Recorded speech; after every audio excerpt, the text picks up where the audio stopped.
Cha msingi naona tumemaliza salama, tumemaliza salama kwa sababu tulikuwa kama tumekuja kuenjoy, kwa sababu kutokana na hii mechi ya FA tuna uhitaji zaidi wa championship kuweza kupanda kwenda huko mbele ambao wenzetu walikuwepo. Ugumu wa kucheza na Yanga ulikuwa wapi hasa? Kipindi cha kwanza tuliruhusu bao 4, kipindi cha pili tuliruhusu bao 4. Kwa nini ambao mlikuwa katika pitch? Nadhani makosa yalikuwa ni mengi, ambao makosa tulikuwa tunayafanya kwenye defense, kwa hiyo makosa yalipatikana ni mengi. Kwa hiyo timu kama kubwa kama hiyo ukifanya makosa basi wanakuadhibu hapo hapo. Mwalimu aliwaambiaje muda wa mapumziko?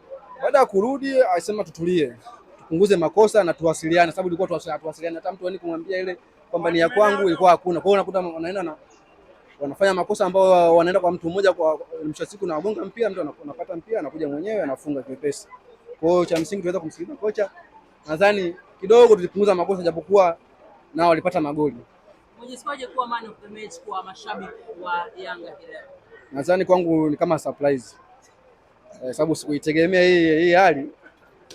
Namshukuru Mwenyezi Mungu sababu siwezi kukataa, sababu ni kitu ambacho nikipata ni kizuri. Kwa hiyo jambo la kumshukuru Mwenyezi Mungu. Unawaambiaje wanajamukaya katika mechi zilizosalia za championship?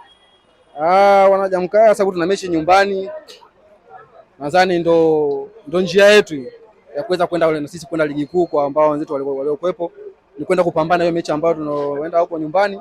Wanajamkaya tunarudi nyumbani, sasa tunarudi kwenye ligi yetu. Hii tumeshatoka tayari, tuachie wenyewe, sisi tunarudi kwenye ligi yetu, sasa kivitu vyetu. Natakia safari njema. Inshallah.